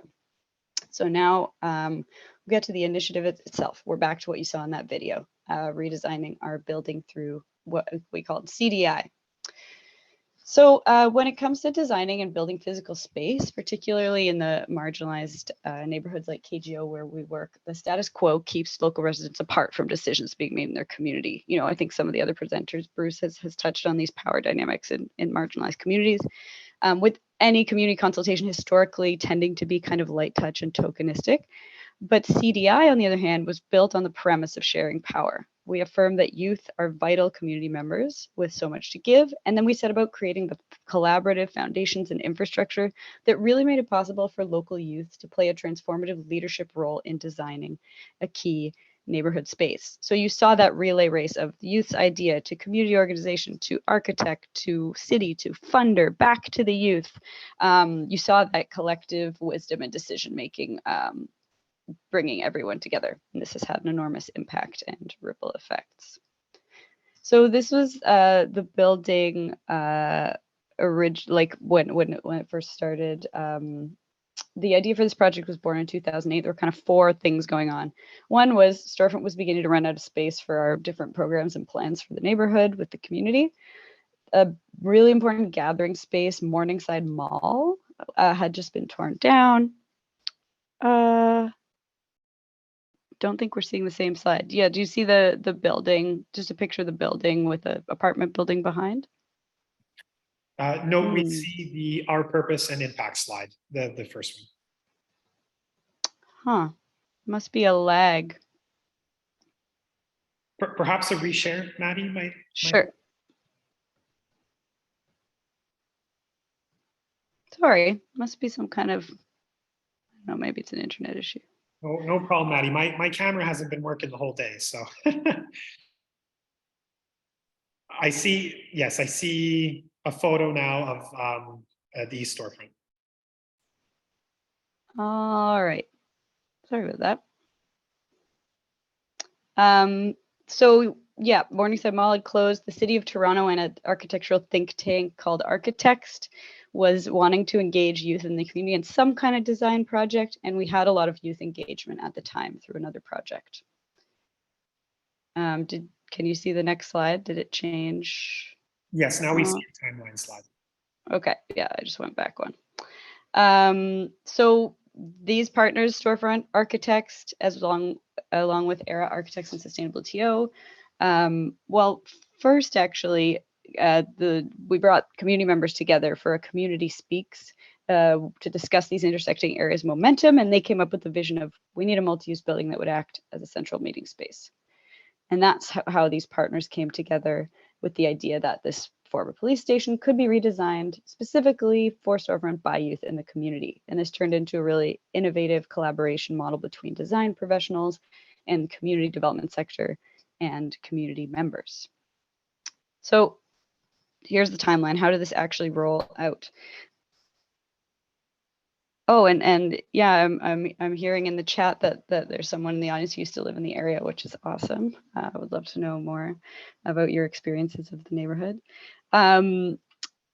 So it started with a design charrette where 25 youth came downtown to work with design professionals. They built models. And then in order for that to be meaningful, the innovative approach was really that the design professionals were really hands-on in mentoring youth on the actual design concepts, so they could really engage and participate in co-design in these design concepts. And then these models, the youth and architects brought them back to the wider community to present those. Then from there, 16 weeks of design work with this group of youth leaders ensued. There was a curriculum developed where professional mentors worked with the local youth on a weekly basis, focused on the interior space. They learned about interior design, space planning, building plans, color theory, and the professionals learned about how the community uses the spaces and what community prioritizes and how to put their technical knowledge into context. And the reciprocal nature of the learning was really important. The design was then approved by the steering committee and some of the initial renos started. And then iterations of this model continued in the next couple of years. Phase 2 was redesigning the Employment Resource Center. Phase 3 and 4 were redesigning a commercial grade eco-food kitchen. That mural you see is in the kitchen. Youth remained highly involved and were participating in different elements, including painting, even some of the construction. All of this involved collaboration at multiple scales, multiple funding partners, communities partners donating materials, the city getting on board. It was a really collective effort. There was a celebration in 2012 of the kind of final renovation of the indoor spaces. And then the momentum didn't stop there. In 2013, 2014, there was more youth-led design of the storefront's outdoor spaces, transforming the sense of community ownership in the outdoor spaces around the building. Here, they're pushing down a fence that used to separate the apartment buildings behind from the storefront's property and making it more just all shared community space. They created a community garden, a multi-use sports pad, and their own patented green technology, a skyoswale, which I can't get into now, but it's a really interesting story, and I can link to it in the chat. So in terms of what's innovative about CDI, we think about our approach, the connected community approach, in terms of keys to unlocking connected communities. And 3 that were really important in this project. One was building on everyone's strengths. So it may seem obvious, but this wasn't just about improving physical infrastructure. We leveraged and built upon the local assets, relationships, and resources to completely transform and revitalize the community. And this was a different approach, unique for the design sector to really take the community development idea of asset-based community development and integrate it into a building design process. The second is prioritizing equity and power sharing. I've spoken to this a bit throughout, but it was really deeply committed to a community-led process at its core with marginalized local youth as design leads. And this was done deliberately to prioritize that power sharing and equity, and was maintained by some important kind of mechanisms. There were staff who really were dedicated to maintaining the support system and infrastructure that allowed the youth leadership in decision-making to flourish. And we ended up developing and hiring youth ambassadors, so local youth who actually had paid roles in the project and worked with other staff. That was also really important. And the last one that I flagged as well was learning together, that idea of reciprocity. So the curriculum of these design sessions between the professionals and the youth, a key component was really the training that the professional mentors underwent to work effectively with youth from KGO. The program wasn't just, the youth need new knowledge, it was the professionals need new knowledge to be able to work effectively in this neighborhood.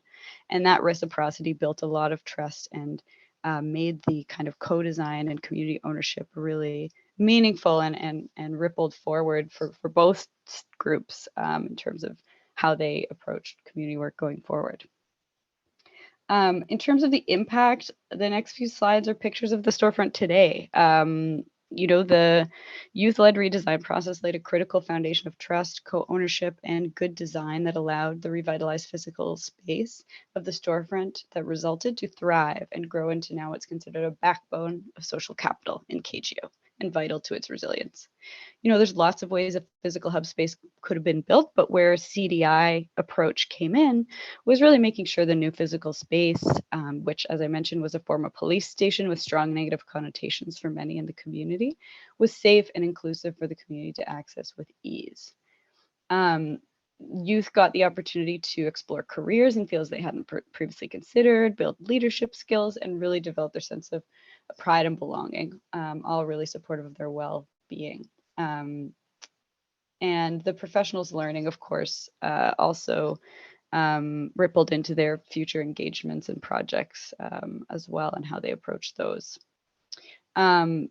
This model has since been studied and adapted in various contexts. And actually right now, the storefront's undergoing another potentially transformative moment where we're implicated in some city decision-making, making sure residents are at the table with the Housing Now project, and our site's being redeveloped for affordable housing. And the city is working with us to kind of redo CDI and in a way that's unique to their other Housing Now sites. So that's a really unique kind of legacy of this project. And I just want to give the last word to a youth leader involved in the project, Ajay Bhatia, who went on to work with Storefront for years and is actually now an urban planner and a young urbanist leader in his own right. So I will it's just 1 minute, hold on. This is one of the 13 priority neighborhoods in Toronto. And having a police station in the heart of our community, it gives us the name of it gives us a bad reputation, a bad name for our community. And changing from that police station to a community resource center, which provides services and helps the community, it totally flips the reputation of our community, and it gives the community a potential to grow and to bloom into a better community.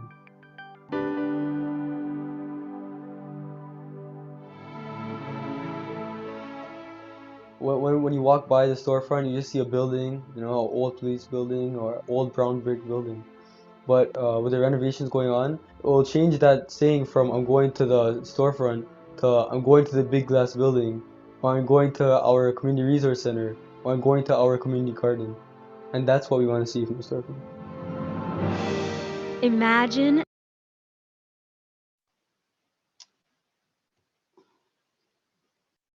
Oops. So thank you so much. I'll stop there. I know we're almost out of time, but I'll put my contact information and Storefront's website in the chat. Thanks again for the opportunity to share a little bit about what we do. Thank you so much, Maddie. I fixed my video things here. I just logged in on my phone. So here we are. You can see my face for the first time. Yes, thank you so much, Maddie. I really appreciate you bringing the community into the conversation as well. And Bruce, I'd be interested in hearing from the First Nations community as well from your presentation, as you also had mentioned. I know we said we would have some discussion. We went a little bit over in time here. I'm sorry, that's my fault. I should have cut the presentations off, but they were also fantastic. I couldn't bring myself to do it. But what I will ask is perhaps the co-director of the World Urban Pavilion, Eduardo Moreno, to maybe share some closing remarks.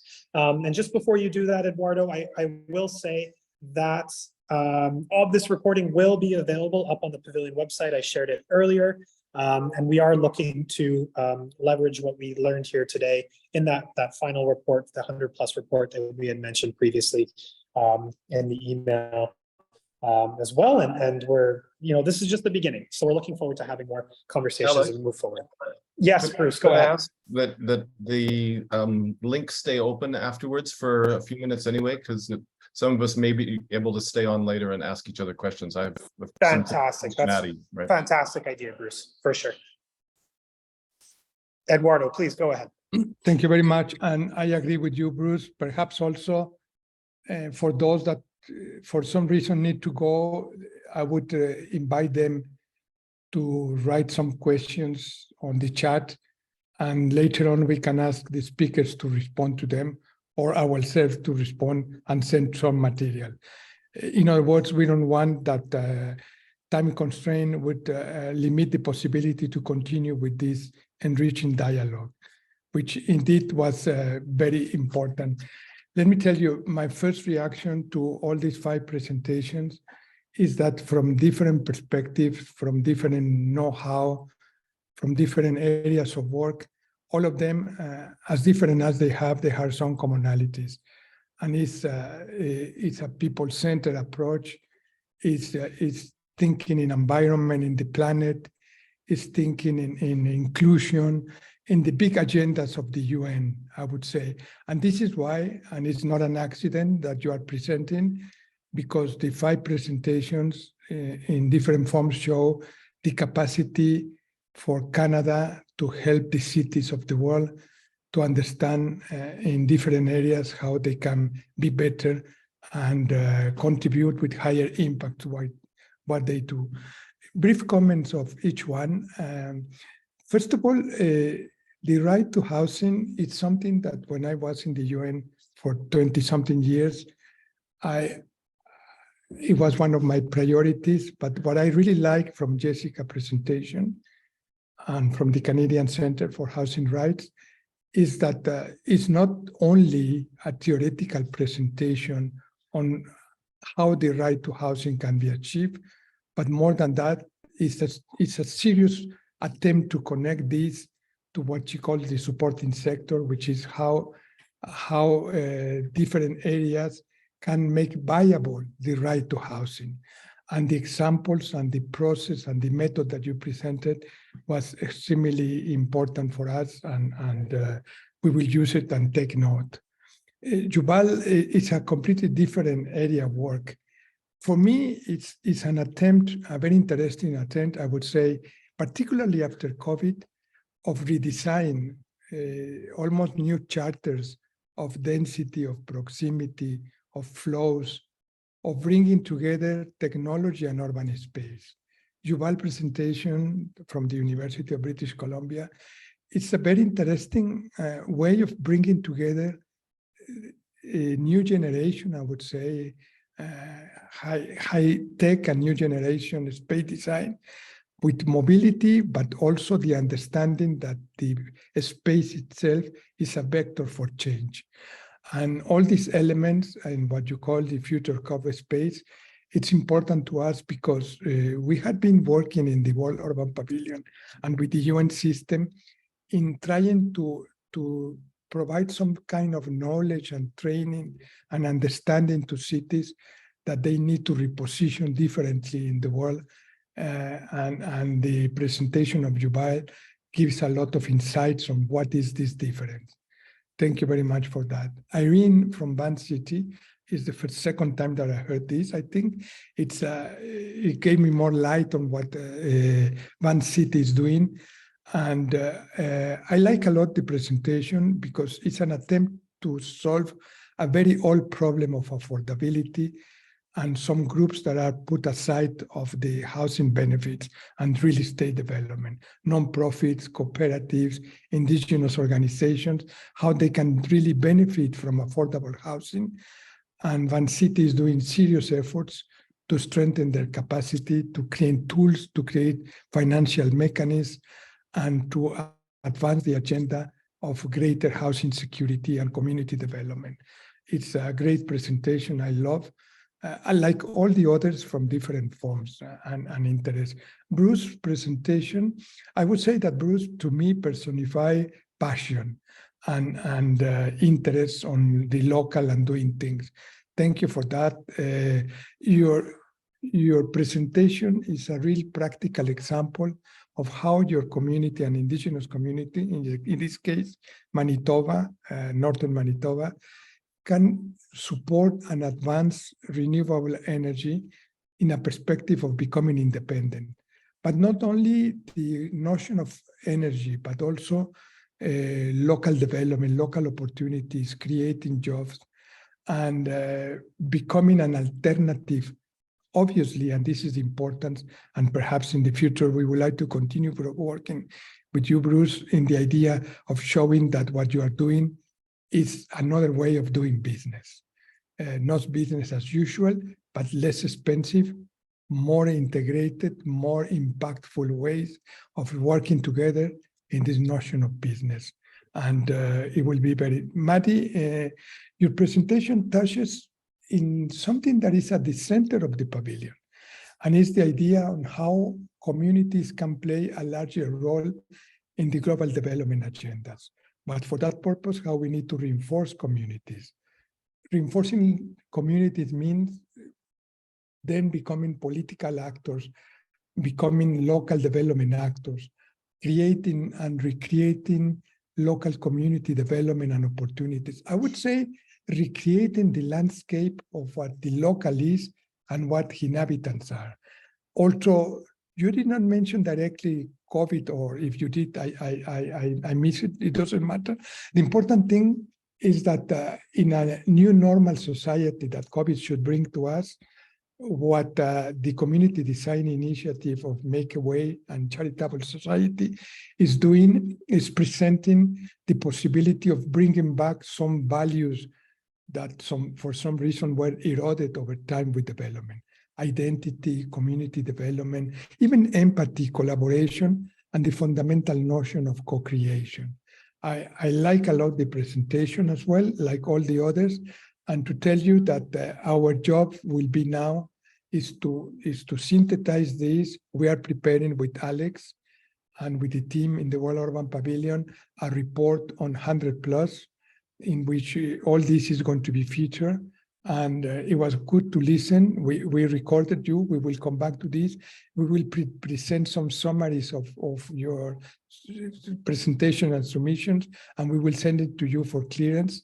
And we will produce this report. That our idea is that soon in the UN headquarters and in other fora, we will be presenting as something that we would like that the world knows, understands, and uses. Thank you, Alex. Thank you so much, Eduardo, for the summary. And as Bruce had suggested, we will leave the link open, and I will stay here to help with the coordination. If you have to go, then by all means, please go. This is recorded, but we will remain for some brief discussion with the session participants. I do see a couple of questions in chat here. Perhaps what I'll do before I get to the chat is I will turn to our speakers, perhaps if they have any additional comments they would like to share. I turn it to our speakers. Please feel free to chime in. Maddie, I have a question. Was this affiliated with any design university studio or faculty? I'm thinking probably not, eh? That's a good question.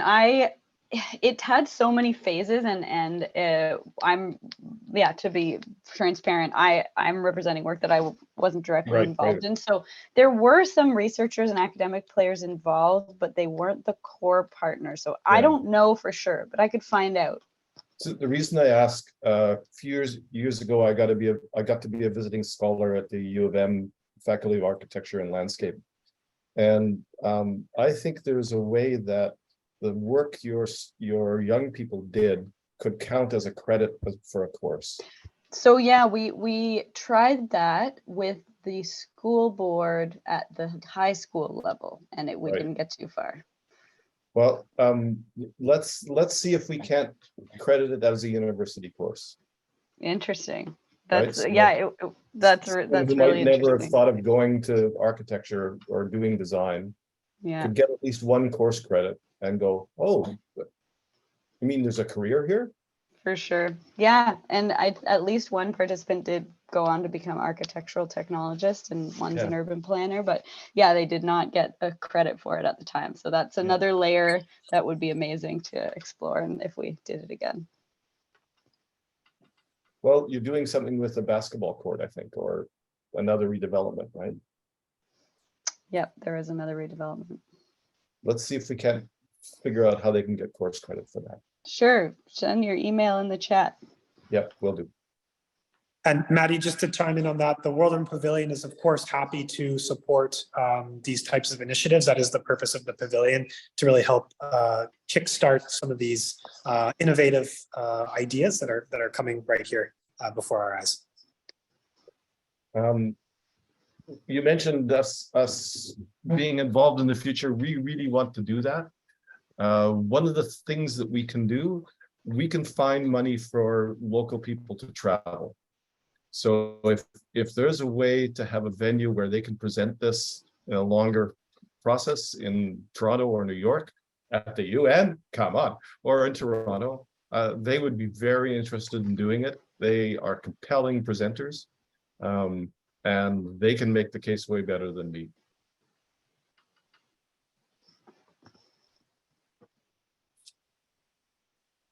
Thanks, Bruce. I think you were breaking up a bit there, but I do think the message came clear about supporting travel. No, that wasn't my message. My message was, if you can provide a venue for them to showcase what they're doing, either in Toronto or in New York, I think I can find the money for them to travel. Oh, fantastic. Fantastic. You're speaking directly to the pavilion now, yes? Yes. Yes, the pavilion for sure can provide a venue in Toronto and New York as well. That definitely happy to support with something like that. The community would be over the moon. Yeah. They're very proud of what they've been doing and want the world to know. Thank you, Bruce. Let me just say, I'm hearing you, and I think it's a fantastic idea. We really support that, and for us, a very important thing is to showcase what communities are doing. Bruce, This is Eduardo. it's just on my. Just to say that I heard what Bruce said, and we are extremely interested to showcase this in Toronto, of course, in the World Urban Pavilion. That is a fantastic place for that, but in many other fora, and particularly in New York, in the UN, we can arrange that. This is our job, and we are happy to do that and present what communities, and particularly indigenous communities, are doing. Will be extremely interesting, Bruce. Yeah, so if you just figure out we would like to invite you to come do a display and one-day presentation or something, I'm pretty sure I can beat the bushes for money to get them there, because it's $2,000 to get them to Winnipeg.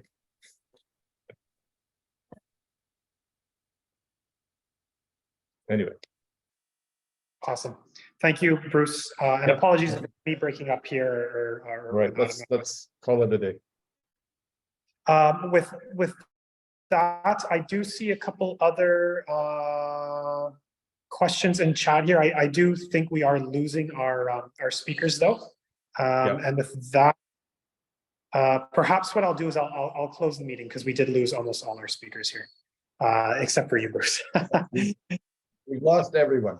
Okay. Yeah. Thank you so much, Bruce. I do see opportunities for collaboration in the future. So thank you so much. Beautiful. Thank you. Okay. And with that, I will close the meeting. Thank you, everybody.